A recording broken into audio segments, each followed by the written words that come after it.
Well, it's going to be a bit of a departure here for this video. I normally post these kind of things on my other channel, but my other channel is mostly devoted to just like gameplay and arcade stuff. I have posted these types of repairs in the past on that channel, but because this is a dedicated, it's a dedicated monitor repair channel, but arcade related, because this is a dedicated repair channel, I figure maybe we can start doing board repairs as well. So someone sent me this MK2 board set, main board, soundboard, the whole kit and caboodle. And what's happening is that all three JAMA buttons, which is high punch, block, and high kick on player one side, are all pressing at the same time. Doesn't matter if you press high punch or block or high kick. I think maybe they're even constantly being pressed. The board thinks that those buttons are being pressed all the time. And that's fairly a simple repair. It's probably the input buffer is bad. There's no audio, the sound doesn't work, and it's got sync, I guess intermittent sync issues. The exact terminology used here is, let's see, it has problem maintaining sync. All three player one buttons activate at the same time regardless of which one is pressed, and no audio. So let's see what we can find out. I've fixed problems like this in the past. The soundboard is probably just leaky caps or amplifier or whatever. Shouldn't be too hard to figure out the soundboard. But the main board with the sync issues and the input buttons, I've found, I've fixed issues like that in the past with the bad sync input chip and the bad input buffer and things. So hopefully it shouldn't be too difficult of a repair. Let's open this up and see what we're dealing with. Obviously the other side has the label on it, so we're going to open this side. For, as the Europeans would say, privacy. Hopefully there's nothing in here that I'll have to edit out as far as information. Alright.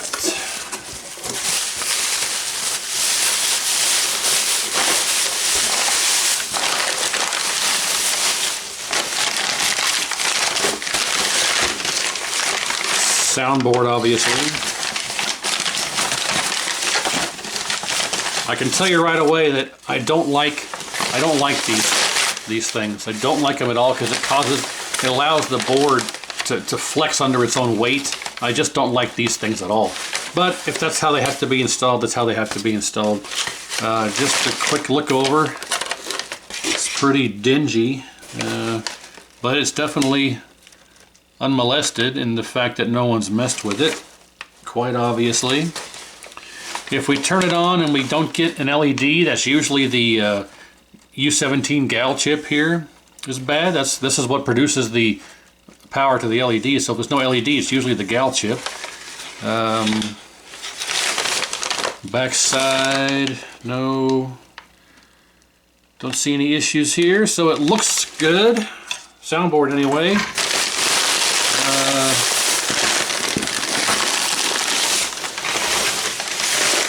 Well,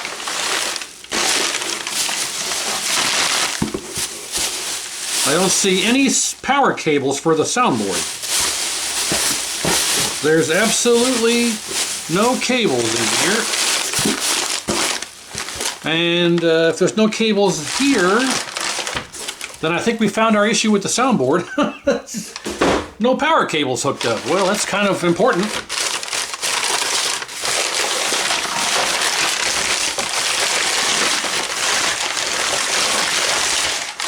Oh, there they are. Here they are. I can't say much for this wrap job here.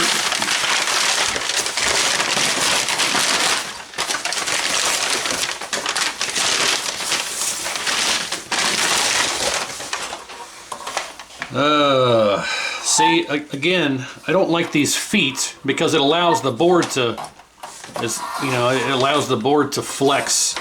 The board will flex under its own weight and you end up, just look at this. This is an exact example of what I mean. The board is bowed right here. The board is, it's bowed like this. Yeah, so it's bowed and it's bent. I mean, if I was to go like that, right there, the board's flat. If I let go of it, it's hard to really kind of see on camera, but it bows up on this end, and you can see how it bows up on this end. So these things are the devil. Don't ever put these on your boards.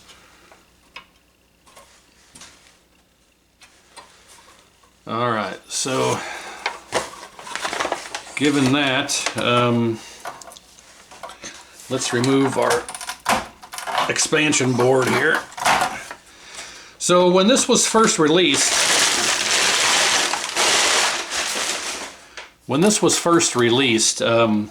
they didn't have a design or a way to implement 8 megabit ROMs.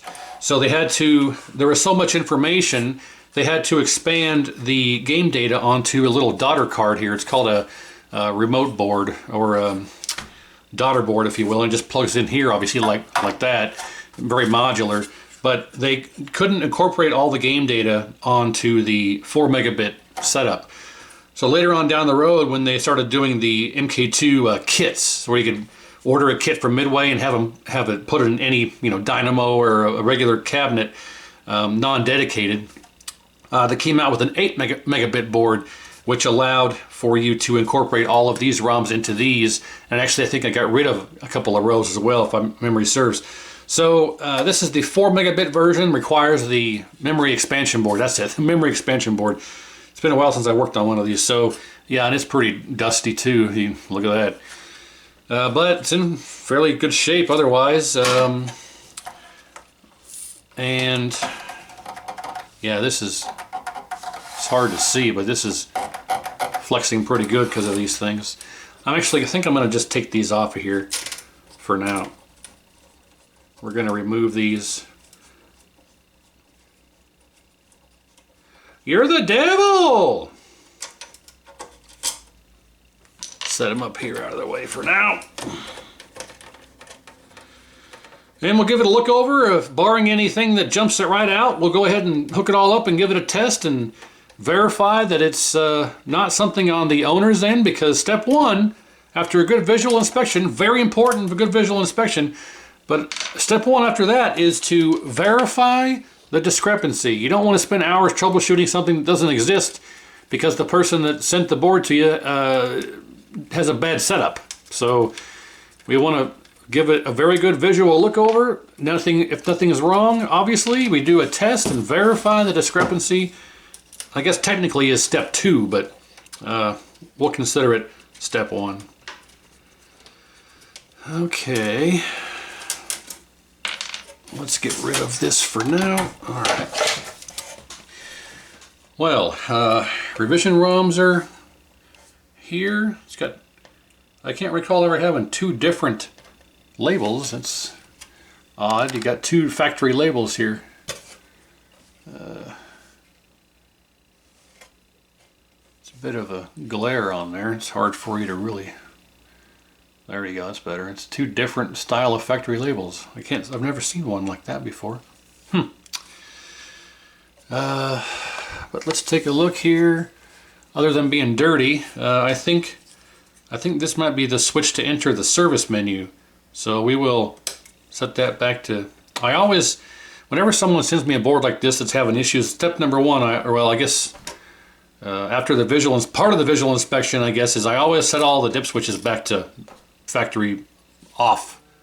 So let's keep looking here. Because it's so dirty, it's hard to say, but I don't see any physical or visual damage. The UE13 controller, all the pins on that look okay.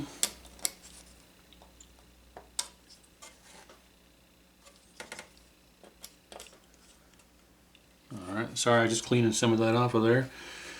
Well, it looks okay. I don't see anything visually wrong. Anything scratched up on the back side? Well, there's some junk on the back. Looks like someone's tried to reflow the header here for the low attack connection, the kick harness. We got a couple of legs here that are very close to touching but not quite touching.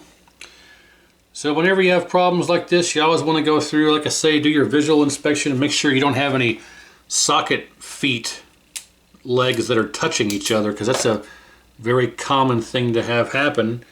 And wouldn't you know it,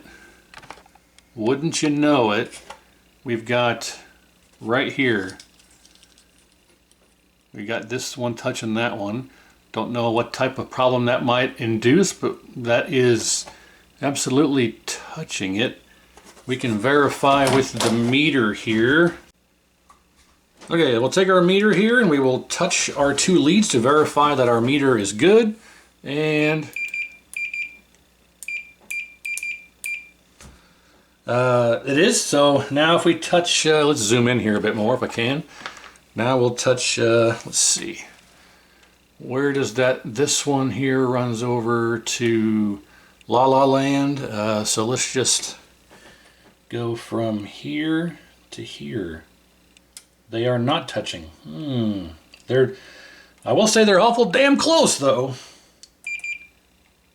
Can we make them touch? I can make it touch, but it's not. Okay, so that wasn't a problem, but very close. Shouldn't be a problem anymore. Okay. This one here looks like it's touching, but it's not. So let's go through and see if we can find any more like that. I'll just zoom out here. If we see anything, we can... There's a lot of them that are smashed over, but nothing that I see so far is actually touching. A couple of them are very close, but not completely. That one I thought for sure was touching, but I guess not. A bunch more here.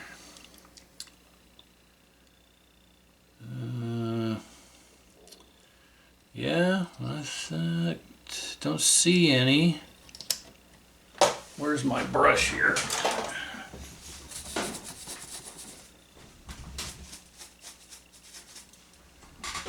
Get rid of some of this.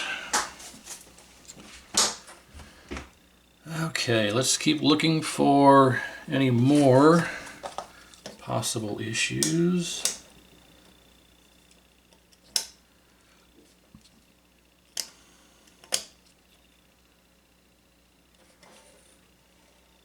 Okay, well, initial reports, except for that one over here that was very suspicious, looks okay. I don't see any gouges, or this is just an initial inspection, but I don't see any gouges or trace damage or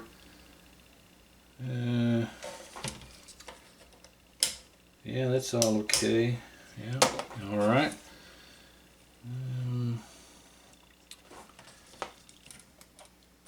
Yeah, a couple suspect legs, but none of them were actually touching. So let's boot this up and see what it's doing before I do any actual repairs. Like if I see something, I don't want to repair it until we verify the discrepancy, like I mentioned. So let's just plug this into the test rig here, and I don't think I've shown off the actual test rig yet. I've got a number of years ago I came across a new old stock 13-inch K7000 that I've been using as my test bench monitor for almost a decade. So we can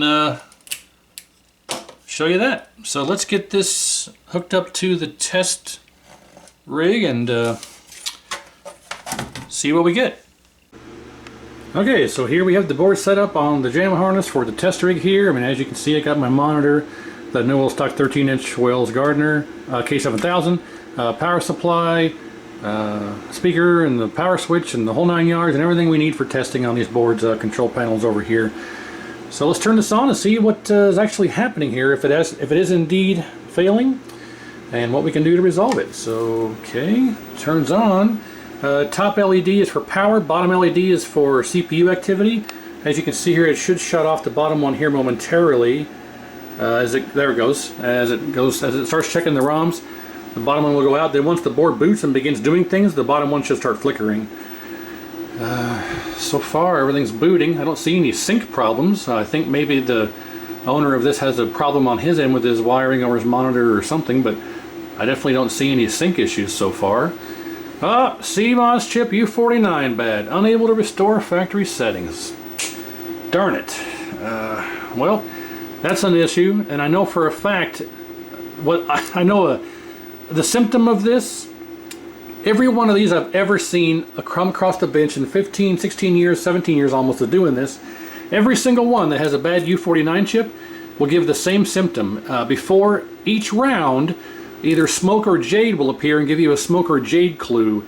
And if you're getting that, you absolutely have an issue with the Cmos circuit. So can we hit the button? Yeah, we can hit the buttons. So they're not being constantly pressed. Can we start a game? Can I give it coins? Oh, yeah, look at that. Jumps right to 255. Maximum credits. Now it's 31. Who knows? I can't, it won't let me start a game. Oh, what the heck? Well, yeah, I'd say we've got a problem. What the heck? If I press on the board, what happens? Oh, nothing, I guess.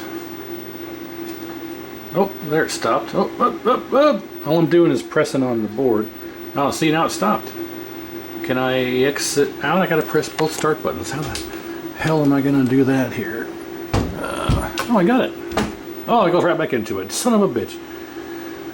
It's hitting the test, service, coin 3, player 2 start. If I push on the board here, just like in this area, it stops. What in tarnation? Well, yep, all 3 buttons at the same time. And they're stuck. Player 2, well, same thing, but those don't get stuck. What happens if I push on the board now?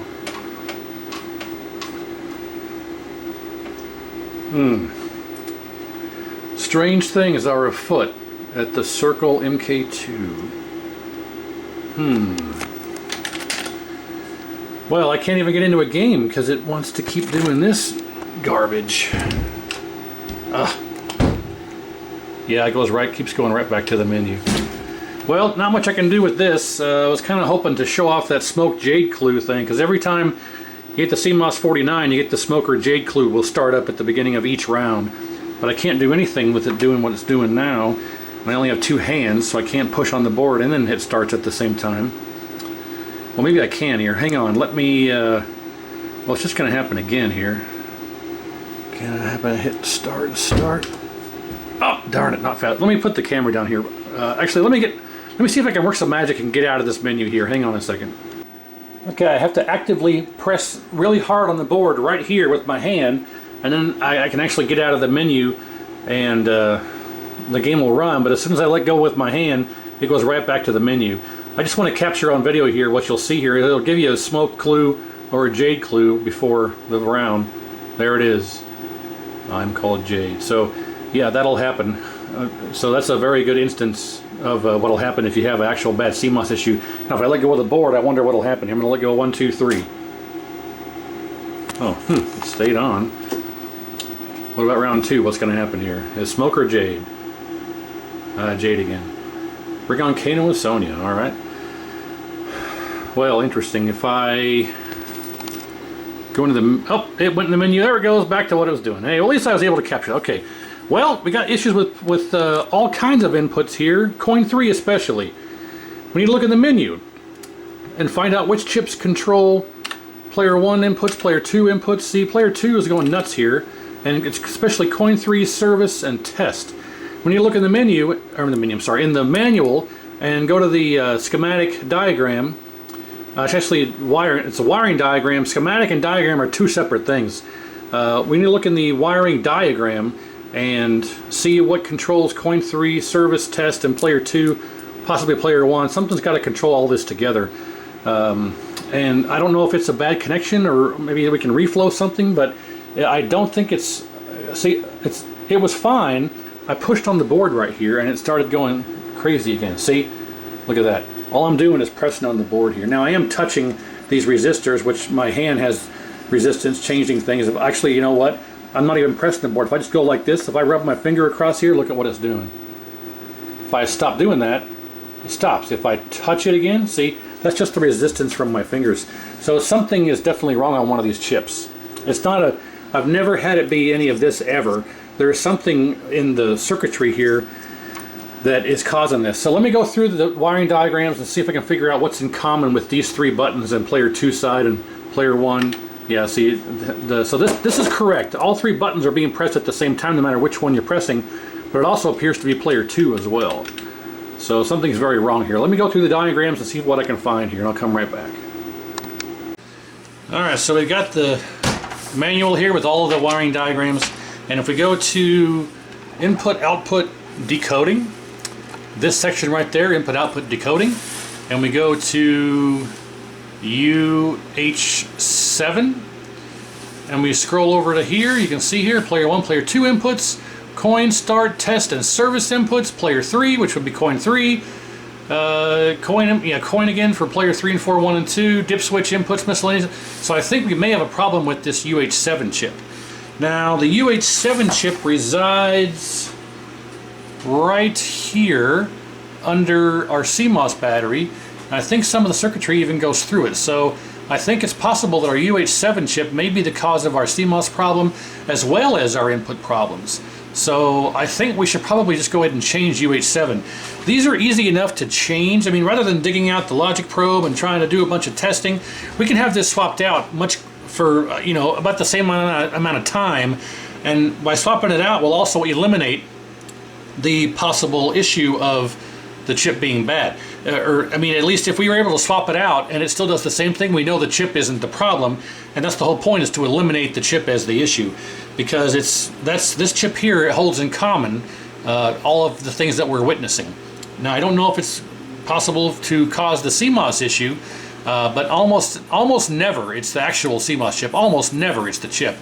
I'm willing to bet we got a UH7 problem. So I'm going to pop this out real quick. I'm just going to use the hot air station, because it's easier to snag this out of here with the hot air station than it is with desoldering it. So we want to make sure we don't put too much heat on that resistor array.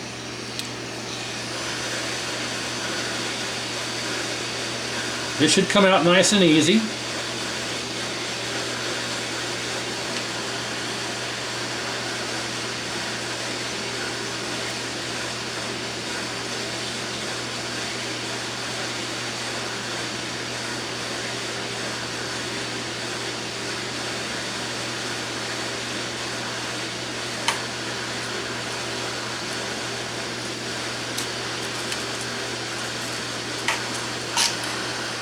There we go. Oh, I don't even know if you can see any of that. Piece broke off, but that's okay. Where is my...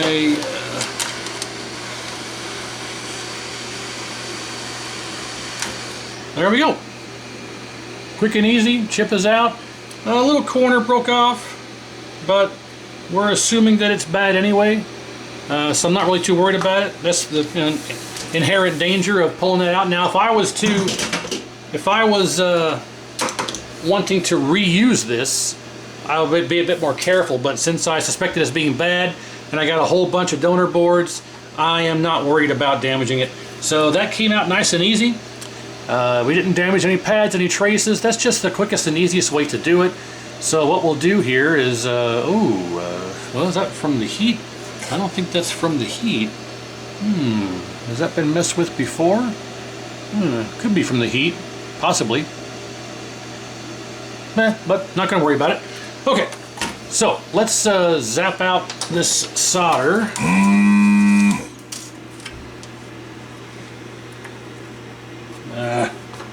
Get this off of here. If I can. There we go.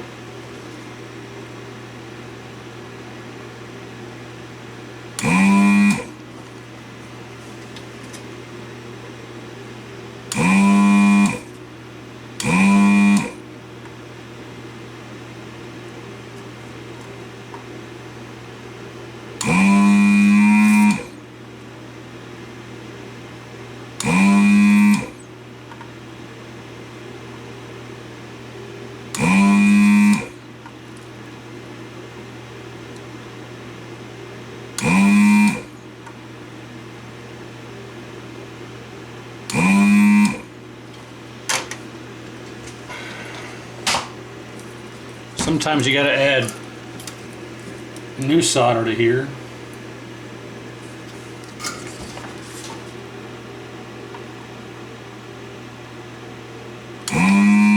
There we go. Right out. Okay.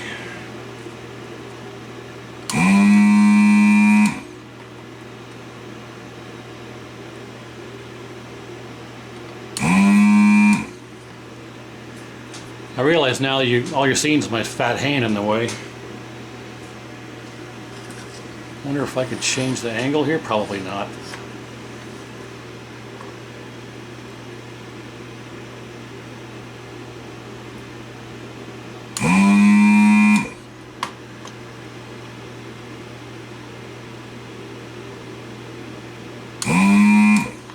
Yeah, you got to get the braid out for the 5-volt and ground. Just the way it is. Yep.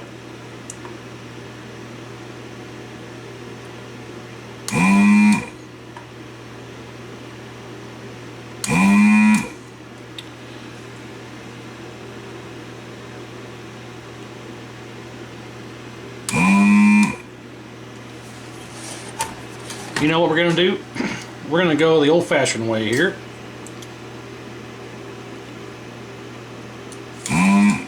And we're going to use some braid.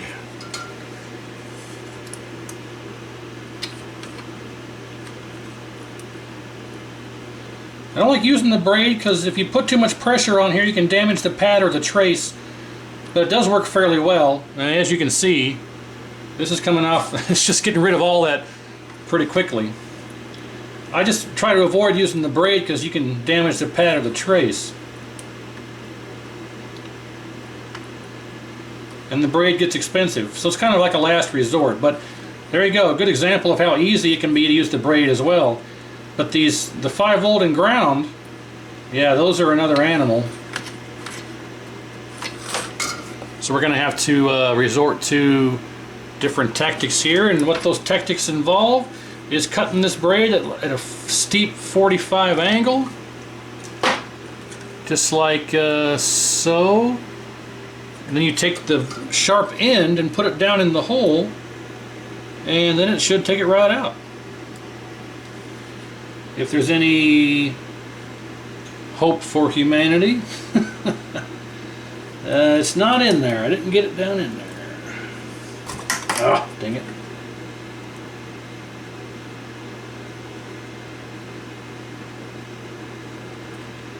Not quite. So let's flip this over and try the other side here. Wait yet? Wait yet? There it is.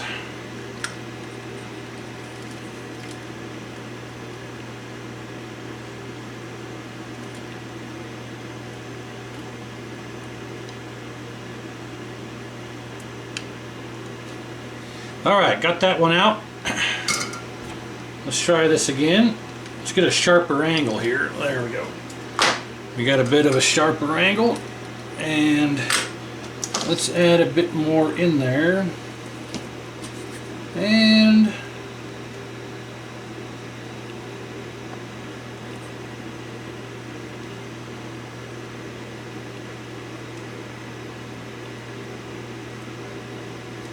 got it. All right. So there we have all the holes opened up, no damaged pads or traces, and we should be good to go. So I'm going to grab this spare board I have sitting here. This is a NBA Jam that somebody has tried to repair a Cmos problem on previously and changed this Cmos chip and kind of butchered it. So I picked it up as part of a lot of a bunch of other boards. So it's already kind of been picked clean. They robbed the UF5 socket and various things, and I think this one had inputs as problems as well, because I think UG3 is the player 1 input chip. UF3 is the player 2 chip. But we're having problems with both sides, so I think I'm going to rob this UF7 chip and put it in the other board and see what we get. So I'm going to do this the old-fashioned way with the desoldering gun. and we kind of already saw the process there originally. So I'm going to just do this off camera, get this chip out. I'll come back and we'll get it installed on the other board and cross our fingers and see what happens. Our donor UH7 has been removed from our donor board. Quick and easy with the use of the desoldering gun and a couple of instances of kneading the braid, and it's out and intact and ready to go. So let's put our donor board out of the way. Grab our test board here. And let's get, well, first let's clean this up here.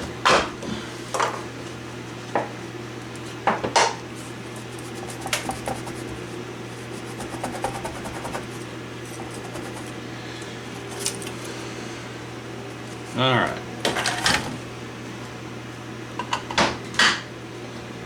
So let's make sure we get this in correctly oriented.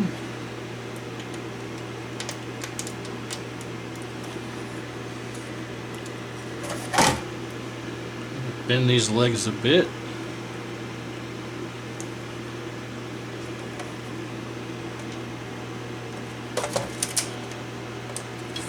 And right in. Okay. Let's make sure all of our legs are sticking through, and they are, and the chip is staying in place quite nicely. So let's solder it in. Okay.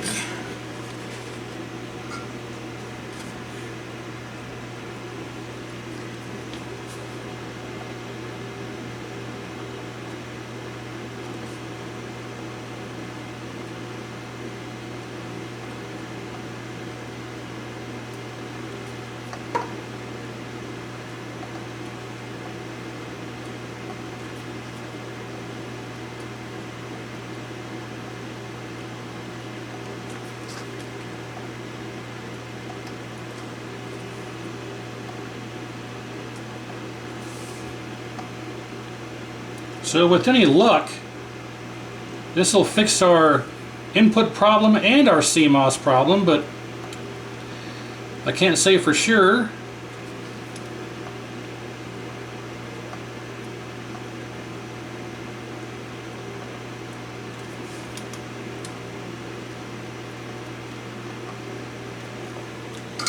Alright, let's take a look, make sure we don't have any bridges or anything.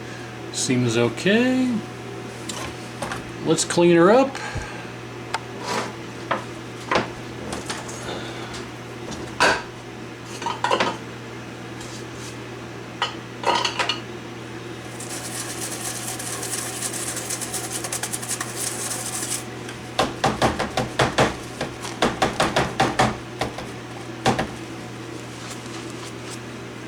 Okay.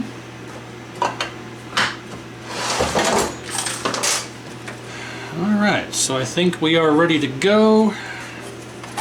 Let's grab our memory expansion board, get it plugged back in, and let's put it back on the rig and fire it up and cross our fingers. Well, it did not work. Absolutely no change to the discrepancy. So that was not the problem. Now I could have probably saved myself some headache by just scoping it out or doing some logic probing, but that's why this is an amateur channel. So what I'm going to do is, based off things I've tested for and figured out in the past, I'm going to reseat the UB21 and the UF5 PLCC chips.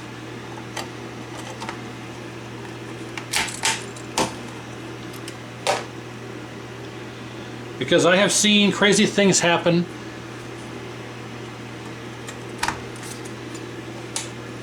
Well, helps if you put it in right. I've seen crazy things happen in the past that reseating these chips fixes.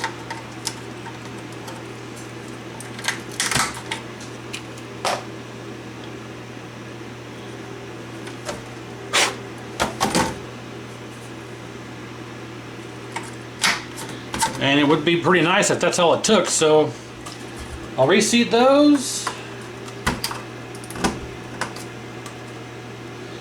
And let's see this time.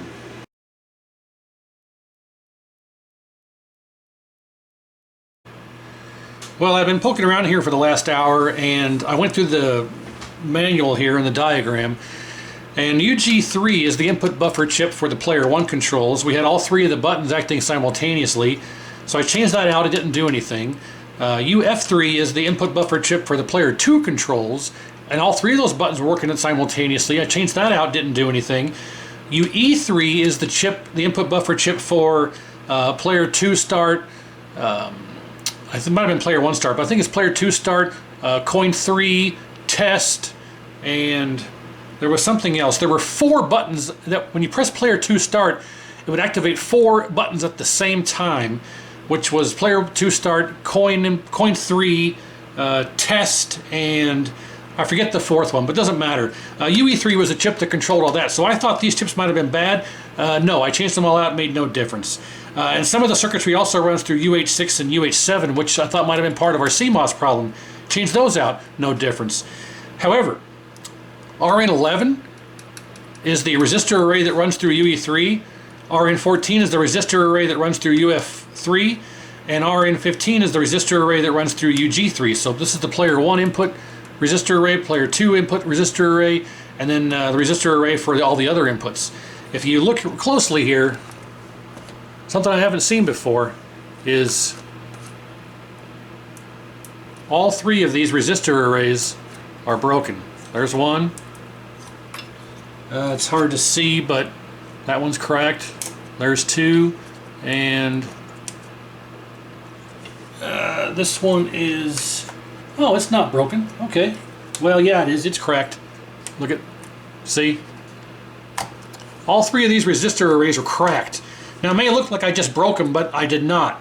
All 3 of these were cracked, and I just went ahead and forced them apart.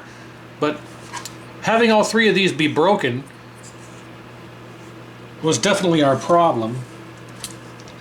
So I'm going to have to replace all of them.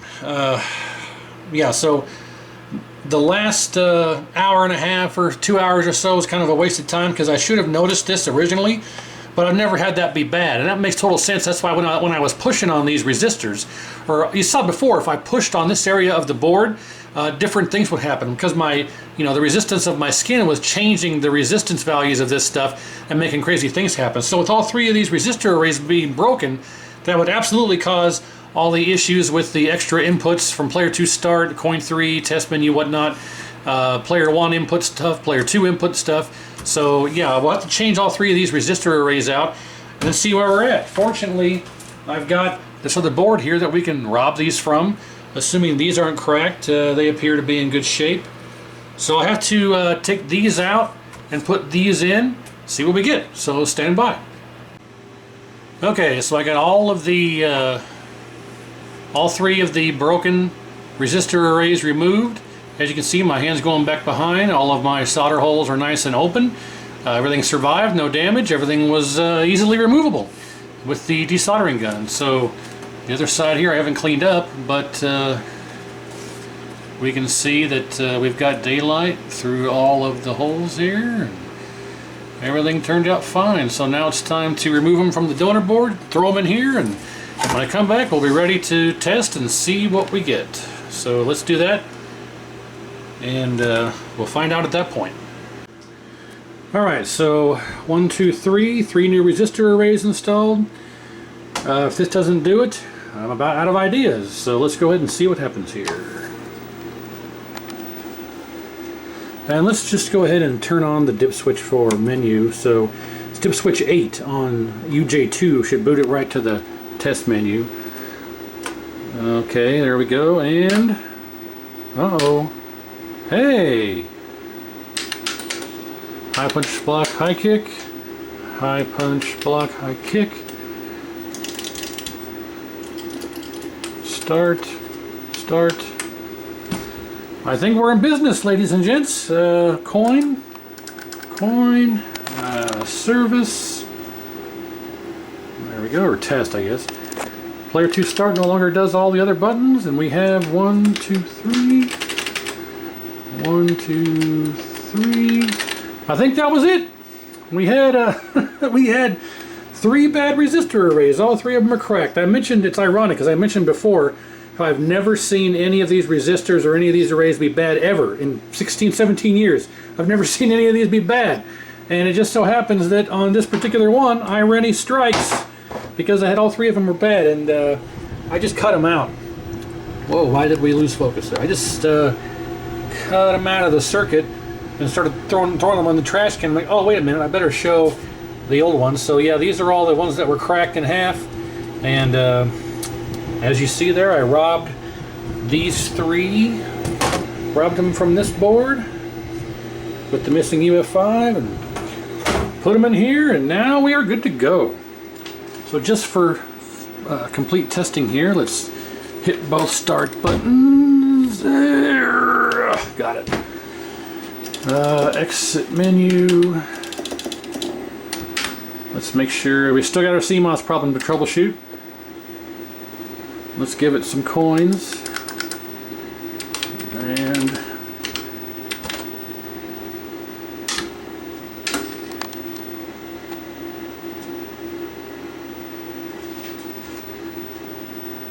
high punch. Can I do a fireball here with one hand? Yep. Alright. Block. High kick. Can't do a... Got it. How about that? High punch. Block. And high kick. Ha-cha! Ha-cha! Okay, I think our control situation is figured out. Now we gotta bust out the U49 issue and see what we can figure out for that. So we are 50% done. Well, I guess 33 1/3 if you want to count the soundboard as well. So let's get the main board all worked up, or all worked out, I should say, with the U49 and get it 100%, and then we'll work on the soundboard, hopefully get the entire board set done here. So stand by. Well, it's the next day here. The troubleshooting last night ran kind of long, so I had to call it a night. But I got the original, let's see, I got the original Cmos chip removed from the board. Came out nice and clean, no damage traces, everything was perfect. I figured I'd go ahead and just throw in a new Cmos chip just to rule it out. I mean, almost never it's the actual Cmos chip, but it has been bad in the past. It has been the cause before, so I thought, well, I'll just throw one in. It doesn't take a few minutes but to take it out. So I took it out of the original board and the donor board, and I actually robbed a socket from the donor board. I'm going to have to cut a couple of legs off here. As we can see, the Cmos chip is about two sockets short compared to the actual socket, so I have to cut those off. No big deal, but we'll put a replacement Cmos chip with a socket in the board, and then we'll just go ahead and turn it on and see what happens, because it doesn't, I mean, you can go through and check all these traces point to point, point to point. You know, this goes here, this goes there, this goes there. You can do all that, but it takes so much time and effort. It's actually much easier to just go ahead and remove the chip and replace it. And if it is in fact the cause, you've got the issue fixed. If not, then you can go through and do all the headache work. But so let's see if we can trim just two pieces off here. If we just go, let's try this. Perfect. All right, and perfect. Okay, now this should line up just like that. There you go. I gotta straighten out all the feet, but yeah, I think that'll work. So I'll get these legs straightened out. These legs straightened out. We'll get this back in the board and plug it in and see if our Cmos chip was the cause of our Cmos problem. Now it should be noted that it says Cmos chip U49 bad, but it's not actually U49. It's UJ11. UJ11 is the Cmos chip, but on all these midway boards, MK2, not MK1, but MK2, MK3, UMK3, even all the Wolf units, you know, NBA hang time, maximum hang time, WrestleMania, Open Ice, all those Rampage World Tour, it'll say Cmos chip U49 bad. Now the Wolf units actually have a U49, but U49 is not the Cmos chip. So it gets confusing. I don't have a Wolf unit on hand or I'd show you, but anyway, on these boards, UJ11 is the U49. So, all right, let's go ahead and I got to get these legs straightened out. And this video is already going to be super long, so let's go ahead and just, I'm going to do all this off camera. I'll get all the legs straightened up, these legs straightened up. I'll get this installed in the board, and then we'll turn it on and see what we get. Well, I decided to go ahead and show it here before we tested it, but you can see I got the socket installed, legs straightened out, and it's in the correct way. I want to make sure that the socket's in right, the chip's in correctly. The little notch right there, this is the side you see, it just has a notch. This chip has no notch, but it has a little dot there, so that lines up with the notch on the board. Everything is now secure and good to go. The replacement went perfectly, no problems with pads or traces. So now let's get the expansion board plugged on. And I'm 50-50 on this because, like I say, most of the time it's not the actual chip, it's usually something else, but traces, or last time I had this exact problem, there were damaged traces by the battery. So and actually, you know what, I should if there's a problem with any of these three chips here, 1, 2, 3, any of these three can also cause issues with the U49 being bad. So very rarely is it this, but you can cross your fingers here, or we can cross our fingers, and maybe that's it. And then this is the original one. I just cut this one out. I just took the cutters and clipped this one out, and then pulled the legs out. It's much easier when you suspect it as being bad. Obviously, I probably, in hindsight, shouldn't have done that in case I need to put this one back in. But regardless, I figured it's no big deal. I got like 10 of these extra. I got like 10 of these extra parts boards laying around. So anyway, all right. So let's put this aside. All right. So let's get this hooked up and see if we are lucky. All right. Here we go. Moment of truth. 1, 2, 3. Okay, we got life. At least it still boots. And if I hold down the start button, it'll cancel this and pretty much flash across here too quickly for me to be able to read what it says. So I'm going to leave this here. I want to make sure we don't have that Cmos U49 error. And hopefully we don't. Like I say, I'm still skeptical. It's usually not that chip, but you never know. This may be one of those rare occasions where it is. Yes! It is one of these rare occasions. Look at that, no more error. Well, this is because the battery's been changed if I hit any of the buttons here. Okay, just to check, just to verify that, let's reset it. A little reset button right there. We'll let this go through the test again. And it should say Cmos OK. If that's the case, we have a working board.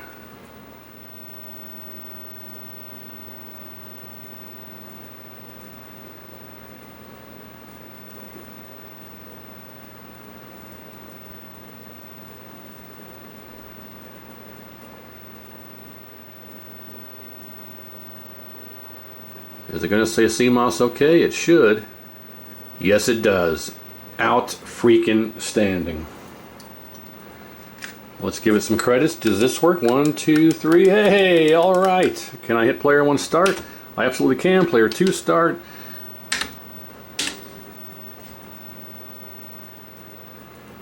And what do you know?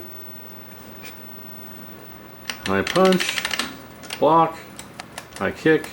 I don't have the low kick, so the low attack's hooked up.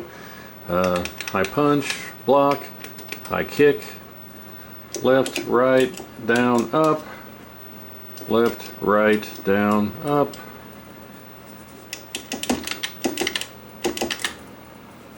I can't do this with one hand here. There we go, I did it, alright. Can I do a roundhouse here? Yep, alright.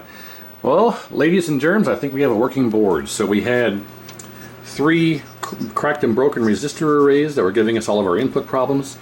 And we had a bad Cmos chip, UJ11 was it? So yeah, it's not a quick and easy repair. Well, it was easy, relatively speaking, but it wasn't quick. It did take some time to determine the issue and get the parts swapped over, but that's why it's important to have a few spare boards and spare parts on hand. But alright, so that was the issue with the main board. So now we can turn this back off and we can focus our efforts on the soundboard. What I'm going to do is simply I'm going to do an inspection on this thing, and I'll just start with the cap kit. I'm going to take all the ROMs out, it needs capped anyway. So I'm going to take all the ROMs out, clean the legs, put them back in, reseat the controller here, reseat the gal, and then clean the board up, do a full cap kit, and then we'll see where we're at with that, because it may be a I don't think it's an amplifier issue, because we heard noise on the speaker. It was just like a white interference noise stuff going on. So I don't think it's the op amp, I don't think it's the main amp. I think it's either a bad connection or caps, because we had the LED, so we know the gal chip is working. And like I said before, one test tone means U2 is good, two test tones means U3 is bad, 3 is U4, 4 is U5, 6 is U5 is U. I get lost there, sorry.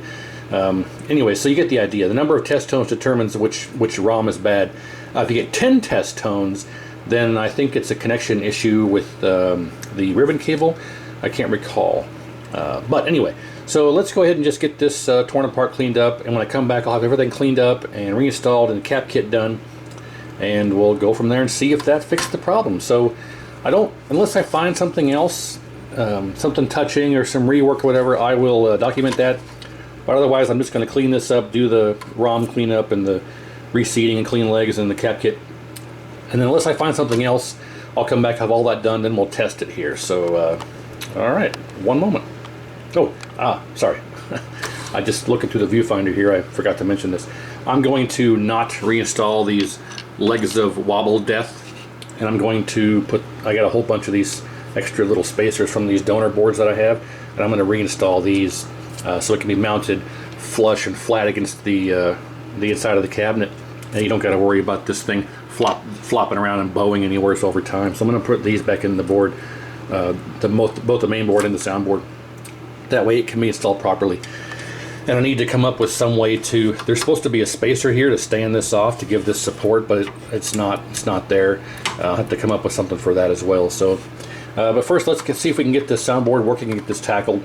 If I do all the work to it and turn it back on and it doesn't work, we'll proceed from there. So stand by for a moment, I'll come back, have all this done. Okay, well, I lied. I forgot that I wanted to actually talk about this soundboard before I did really much anything else to it. Actually, I happen to have a complete cap kit here I just have a couple of these as spares laying around in my box of cap kits, because you never know when something like this will come across the bench. So I happen to have one, but I wanted to talk about these soundboards. MK1, all of these Midway games that have separate soundboards. The soundboards are super brittle when it comes to the pads and the traces. So it's a thick board. It's very sturdy, and it'll hold up over time. But the traces, when you go to work on this, are like the ultra fine thin traces, and the pads are ultra fine thin pads. It's using regular braid.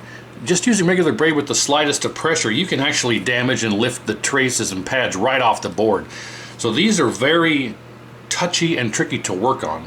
So for instance, if you were going to remove these axial capacitors, I don't even bother with trying to desolder them using the braid or anything like that. I just take the cutters and I just snip it right here at the axial cap, snip, and then raise it up. And then I will heat the pad with the iron, and I'll pull the cap right out. So you heat this up. If it'll let me, is this see? You just pull it right out. Then you can go back with your desoldering gun and suck out this solder joint. Because if you try and use this on here and hold this on there and hold this on there and hold this on there, you will actually lift that pad right off the board, because they're super thin and super sensitive. So I don't recommend doing cap kits on these Midway soundboards unless you know what you're doing. Because almost guaranteed, I've had a number of these come across the bench that were just butchered. And there were traces there were jumpers and jumpers and jumpers and jumpers, because someone lifted almost every single pad, because they're running an iron at like 350 degrees instead of 800 or 750 or whatever. I'm talking Fahrenheit. So they had like a cheap $15 Radio Shack iron and didn't get hot enough, and they just lifted every trace just from the pressure, and these are just very sensitive when it comes to the traces and the pads. So there's a procedure here, and also, like, I don't, for when it comes to the actual radials, like I won't even try to desolder those. What I'll do is I'll just take it and I'll just bend it off here like that. Just there. Now you can do the same thing. I'll just heat the tray, or heat the pad up.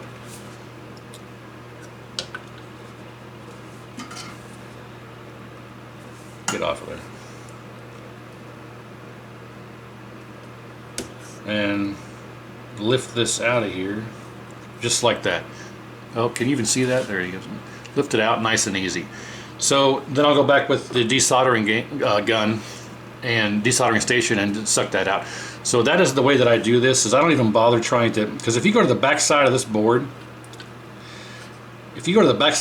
and try and use desoldering braid or anything like that, you will just pretty much damage the pad. I can't get it. I gotta bend that over. I wasn't touching the...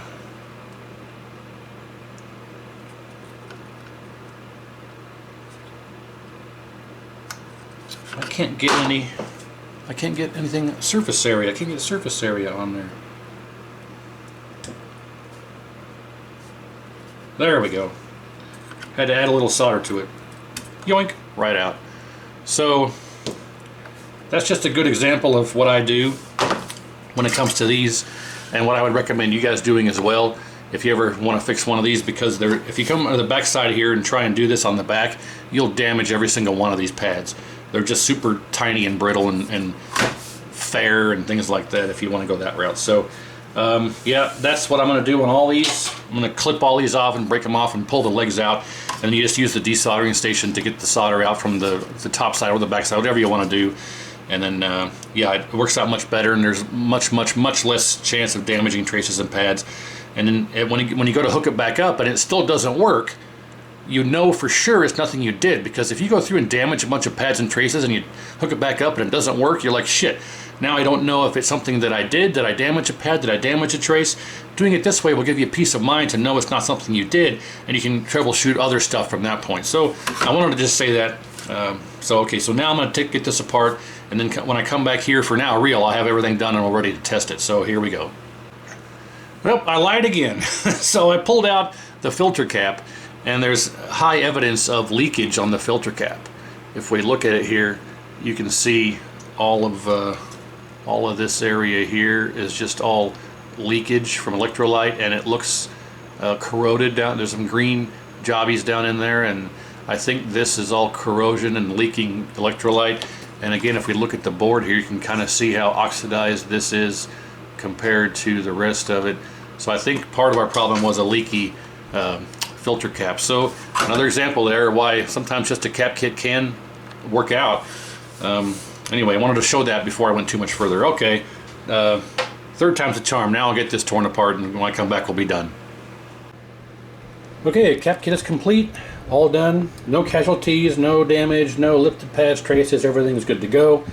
Nothing really needed cleaned up. I just took the brush here, sprayed a little alcohol, wrapped it up and dried it, and everything is good now. So this is nice and clean. I didn't see any issues with any of the ROM legs. Everything seemed okay. Reseated the controller and the gal chip. We still get we got the light, so we know the gal chip is working. So everything that's left to do now is just test it and see what happens here. So here we go. 1, 2, 3. Hopefully it works. And nothing. It's running. The LED is on. We got no test tone, and we hear there's a static. Let me turn the fan off here.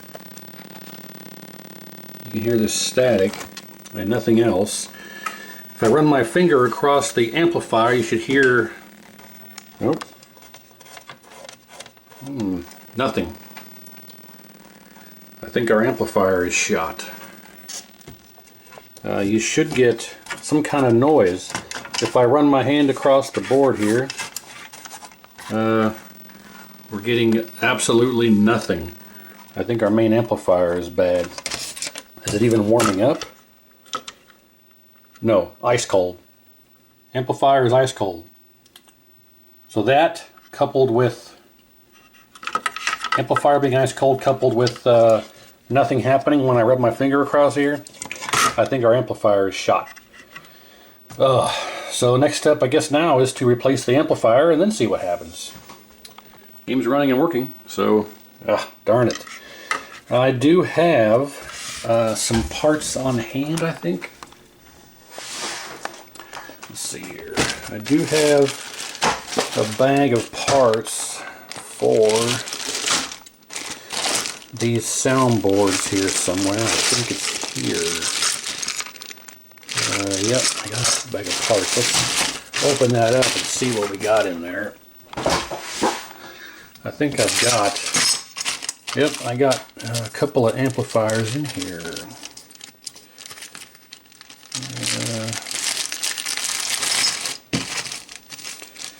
I got multiple amplifiers in here. Yeah, I've got, here's a brand new one. We can put I got a brand new one, used one. I got 3 used ones and a brand new one. So let's put the brand new one in there, see what we get. I got, oh holy cow, I got, look at all these. I got amps galore. Amps galore, 5, 6 amps. I got the kind here that goes in the MK1 soundboards. I got, and I got a bunch of op amps here. Interesting, okay. It's been a while since I've dug into these. I even got these capacitors here. These never go bad. These yellow ones there. I mean, I got them just in case. Someone suggested getting some, but I've never seen them go bad. Anyway, so I got a brand new amplifier. Let's put this brand new amp in there and then see what happens. Okay, old amplifier is out.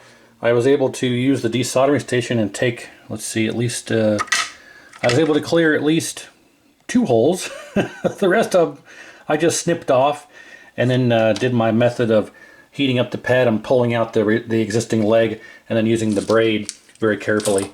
No damaged pads, no damaged traces. Got the new one in. I actually had to install the heat sink to line up the screw holes and get it to line just right so it wasn't too far down or too far up.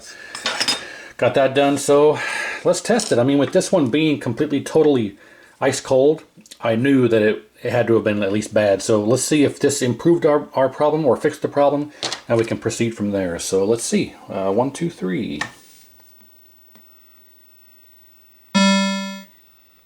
Well, I'll be. If you listen to this, that is the absolute normal sound that you should hear while it's running. And alright, looks like a cleaning, a reseating, a cap kit, and a new amplifier has fixed our soundboard. I don't want to run it too long because it does get warm fairly quickly. But I just want to make sure we have all of our sounds and everything's working, and we can call this a full successful repair. Cmos is still okay. Look at that.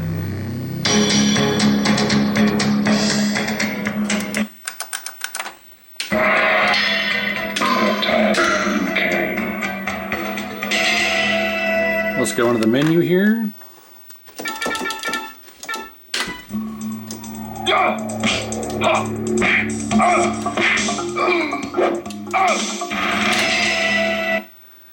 Well, there you have it, ladies and germs. I'll get this back together and everything reinstalled on the heatsink and everything.